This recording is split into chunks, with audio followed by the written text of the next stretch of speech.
أهلا بكم في عصر الذكاء الاصطناعي. تخيل تصحى الصبح تفتح موبايلك تلاقي ايميل من شغلك. الايميل ده ما فيهوش صباح الخير، لا ده فيه جملة واحدة بس: تم الاستغناء عن خدماتك. البديل جاهز، اسرع منك وارخص منك وما بينامش. هل ده مشهد من فيلم خيال علمي؟ يا ريت. ده واقع بيحصل دلوقتي واحنا بنتكلم. العالم اللي احنا عايشين فيه النهاردة مش نفس العالم اللي كنا عايشين فيه من 3 سنين فاتوا. احنا مش بنعيش تطور طبيعي، احنا بنعيش طفرة، تحول تقني بيغير شكل الحياة على كوكب الأرض.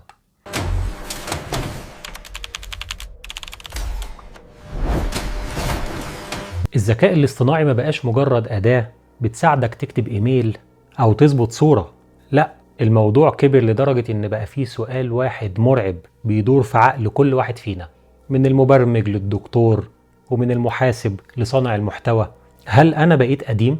هل ممكن يتم استبدالي؟ والإجابة الصادمة هي أيوة، ممكن وأسرع مما تتخيل. بس يا ترى ليه ده بيحصل؟ وإيه اللي الشركات الكبيرة بتعمله في الخفاء بدون ما حد يقولك عليه؟ والأهم، هل دي نهاية البشر ولا بداية عصر جديد؟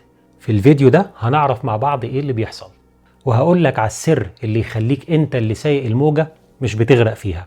وفهمك للرزق هيتغير تماما في آخر الفيديو ده. ركز معايا عشان الكلام اللي جاي ده يمس مستقبلك شخصيا. عشان ما نبقاش بنبالغ، تعال نتكلم بالأرقام والوقائع. سمعت عن اللي حصل في أمازون؟ شركة عملاقة زي أمازون في فترة قصيرة جدا سرحت 30,000 موظف. رقم مرعب صح؟ تخيل مدينة كاملة من الموظفين بيروحوا بيوتهم. السؤال اللي بيطرح نفسه هنا: هل أمازون بتفلس؟ لا، ده أرباحهم في السماء. أمال الموظفين دول راحوا فين؟ وإيه اللي حل محلهم؟ الإجابة في كلمتين: الانتليجنت اوتوميشن أو الأتمتة الذكية. أمازون استبدلت جيش من البشر بجيش من الروبوتات وأدوات الذكاء الاصطناعي اللي بتقدر تدير المخازن، تحلل البيانات، وحتى تتوقع العميل هيشتري إيه من قبل ما يفكر يشتري. وسرعة الإنسان حتى ما بيعرفش يحلم بيها. وده مش حال أمازون بس، ده جوجل، مايكروسوفت، ميتا. التوجه العالمي للشركات دلوقتي ما بقاش مين أشطر موظف، لا، ده بقى مين أذكى خوارزمية.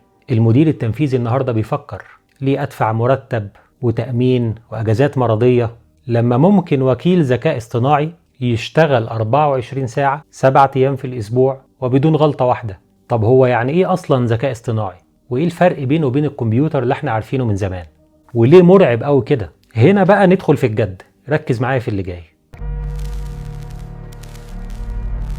زمان في عصر ما قبل الذكاء الاصطناعي كان التعامل مع الكمبيوتر زي ما يكون بتعلم طفل صغير الحروف حرف بحرف. كنت عشان تعمل برنامج أو موقع كنت محتاج مبرمج يكتب آلاف السطور من الأكواد، ولو نسي فصلة واحدة ممكن السيستم كله يقع.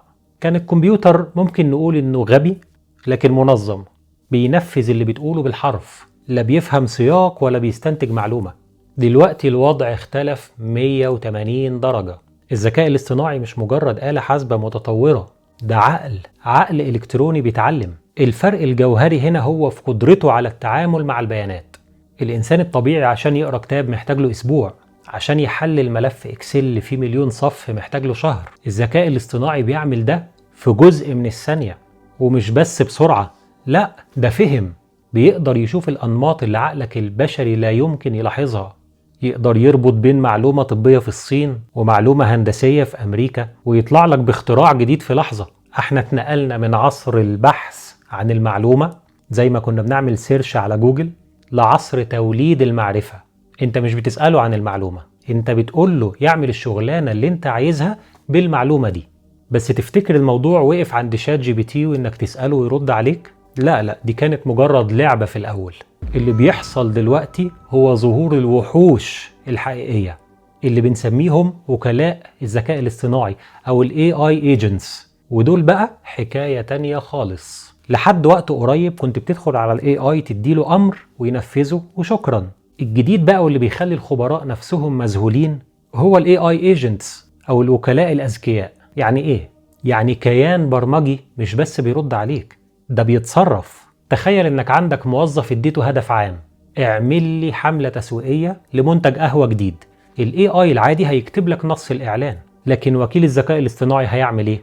هيدخل على النت يحلل السوق والمنافسين، وهيحدد مين الجمهور المستهدف، وهيكتب المحتوى، وهيصمم الصور والفيديوهات، وممكن كمان يحجز الإعلانات وينشرها بنفسه. بقى بيفكر، بيخطط، بينفذ، ولو لقى غلطة بيصلحها بنفسه من غير ما يرجع لك. خطوات منظمة ومحسوبة وتكامل مرعب. ده مش خيال، دي أدوات موجودة دلوقتي والشركات بتستخدمها. عشان كده أمازون وغيرها ما كانوش أشرار لما سرحوا الناس، هم كانوا عمليين زيادة عن اللزوم. لقوا بديل بيعمل شغل 10 موظفين بتكلفة بسيطة. طيب بعد الكلام ده وبعد ما عرفنا ان الآلة جاية تاكل الأخضر واليابس، هل نقعد في بيوتنا وندب حظنا؟ هل نستسلم لليأس والخوف على أكل عيشنا؟ هنا بقى لازم نقف وقفة ونرجع لمرجعيتنا اللي عمرها ما خيبت، عشان نطمن ونفهم ازاي ننجح. في وسط كل الدوشة دي والخوف من المستقبل وقطع الأرزاق، لازم نرجع ونفتكر مين هو الرزاق. الرزق مش بإيد أمازون ولا بإيد الذكاء الاصطناعي ولا بإيد مديرك في الشغل. الرزق بإيد ربنا سبحانه وتعالى وحده. بس ربنا سبحانه وتعالى علمنا قانون للرزق، لو فهمناه صح مش هنخاف من أي تكنولوجيا في الدنيا.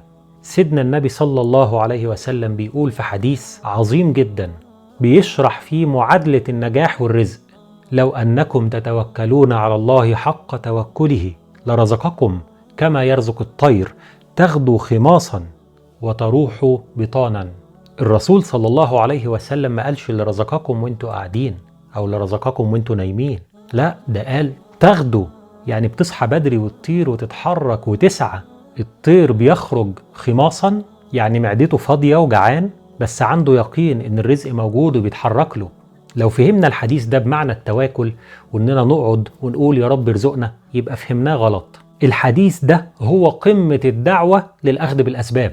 الذكاء الاصطناعي هو سبب جديد ظهر في الدنيا، والغدو بتاعك النهاردة هو انك تتعلم السبب ده.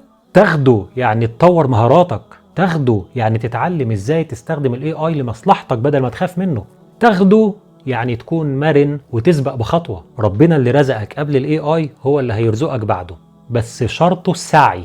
التكنولوجيا بتتغير بس قوانين ربنا ثابتة، وأن ليس للإنسان إلا ما سعى. اسعى، طور من نفسك، استخدم الأدوات الجديدة دي عشان تبقى أقوى في مجالك، وخلي يقينك إن رزقك مكتوب ومحفوظ طالما بتاخده. الخلاصة يا صديقي إن الذكاء الاصطناعي جاي يسهل عليك حياتك لو تعلمته، أو يصعبها عليك لو تجاهلته. القرار قرارك أنت.